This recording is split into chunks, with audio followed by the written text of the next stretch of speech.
In early August 2025, the global economic landscape was once again reshaped by a decisive and sweeping action from Washington. The Trump administration, continuing its America First agenda, unveiled a broad new wave of tariffs targeting imports from a multitude of nations.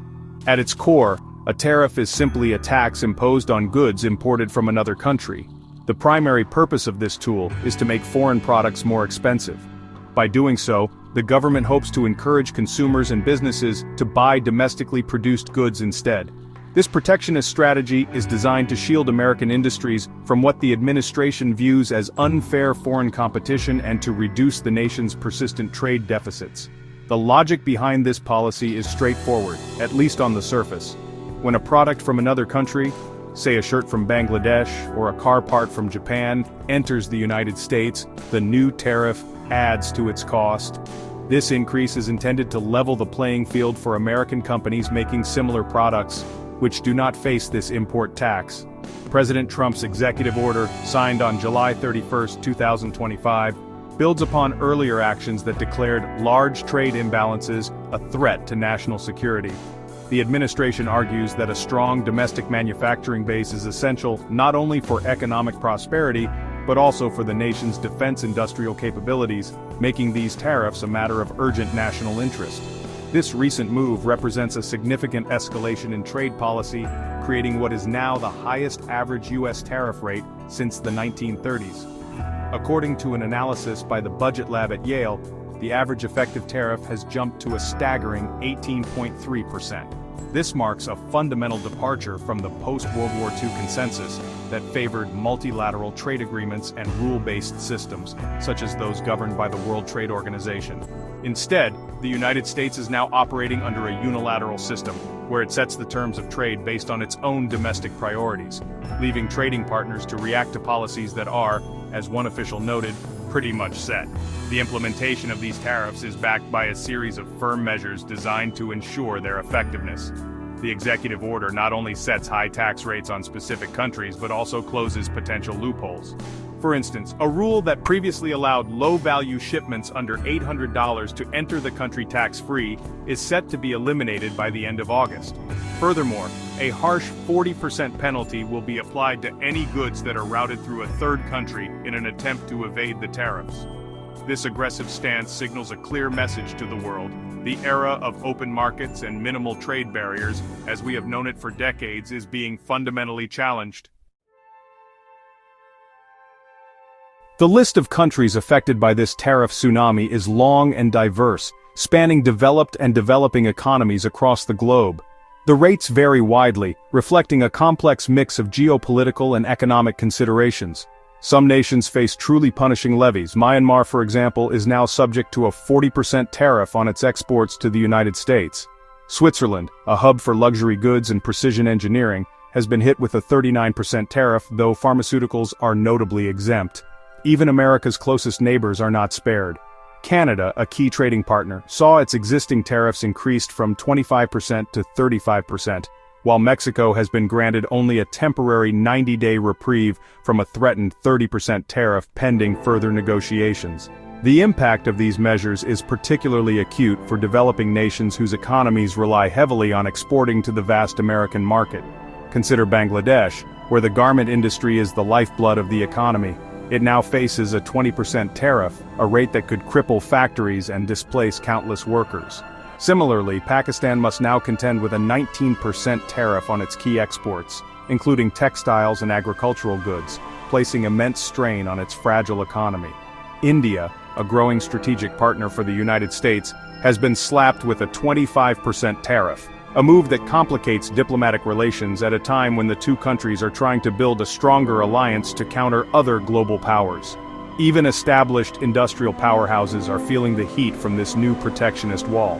Japan, a cornerstone of the global automotive and electronics industries, faces a new 15% tariff. The Bank of Japan has already issued warnings that this will likely lead to declining corporate profits and delayed investments as companies grapple with absorbing the new costs. The European Union, another major economic bloc, has seen its tariffs raised to a baseline of 15% on a wide range of goods. This broad application of tariffs threatens to disrupt deeply integrated transatlantic supply chains and could provoke retaliatory measures from Brussels, escalating the conflict into a full-blown trade war between historic allies. The selective nature of the tariffs reveals a strategy that goes beyond simple economics. While some countries like Brazil face a staggering 50% tariff on over a third of their US-bound exports, key sectors like aircraft and orange juice have been strategically exempted. This suggests a targeted approach designed to inflict maximum pressure while minimizing blowback on specific American industries that rely on those imports. Meanwhile, countries like South Africa at 30%, Vietnam at 20%, and Taiwan also at 20% are caught in the crossfire, their economic futures now tied to the unpredictable currents of American trade policy. The global economic order is being redrawn, one tariff at a time.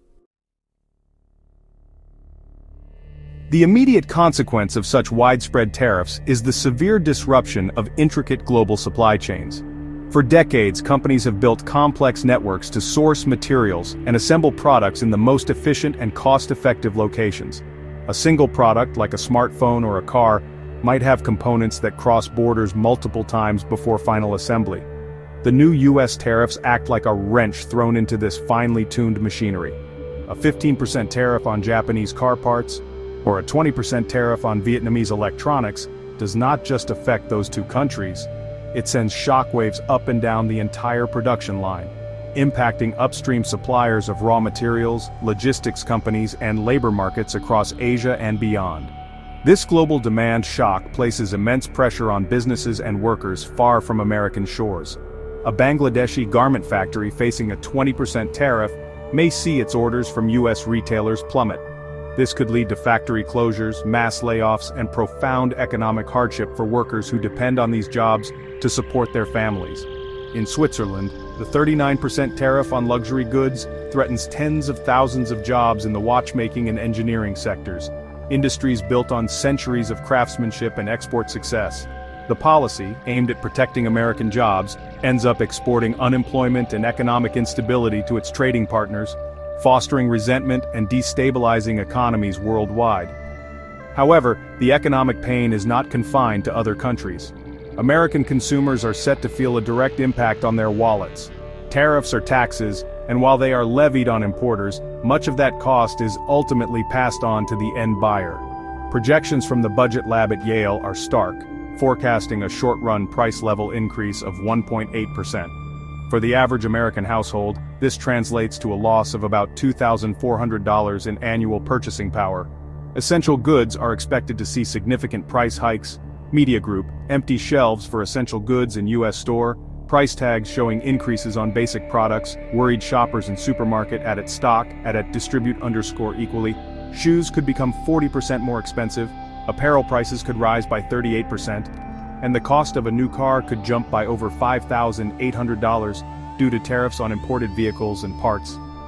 While the policy aims to boost domestic manufacturing, the broader economic forecast for the United States is troubling. While manufacturing output is projected to expand slightly, this gain is expected to be more than offset by contractions in other vital sectors like construction and agriculture.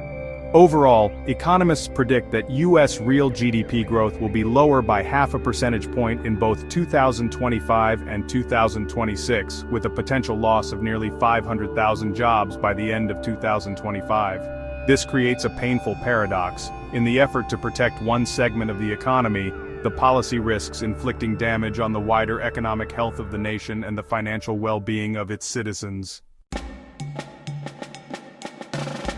This bold protectionist turn is not without historical precedent, and the echoes of the past offer a cautionary tale. Many economists and historians draw parallels to the Smoot-Hawley Tariff Act of 1930, enacted in the early stages of the Great Depression. That law raised U.S. tariffs to record levels. While intended to protect American farmers and workers from foreign competition, it triggered a wave of retaliatory tariffs from other countries. The result was a catastrophic collapse in global trade, which many scholars argue significantly deepened and prolonged the worldwide economic downturn. The current average tariff rate, the highest since that era, raises fears that history could be repeating itself. In the face of this challenge, Affected countries and international organizations are scrambling to formulate a response. The path forward is fraught with difficult choices. One option is retaliation, imposing new tariffs on American goods in a tit-for-tat exchange. This, however, risks escalating the situation into a destructive global trade war that would harm all parties involved. Another approach involves turning to international bodies like the World Trade Organization to challenge the legality of the U.S. tariffs. Yet the WTO's dispute settlement system has been weakened in recent years, and such processes can be slow and their outcomes uncertain, especially when dealing with a member as powerful as the United States. Developing countries in particular may seek strength in numbers by working through regional alliances, such as ASEAN in Southeast Asia or Tariffs in South Asia. By presenting a unified front, they may have more leverage to negotiate exemptions or to collectively absorb the economic shock. These nations might also accelerate efforts to diversify their export markets, reducing their dependence on the United States, and forging stronger trade ties with other economic blocs like the European Union or within the Global South.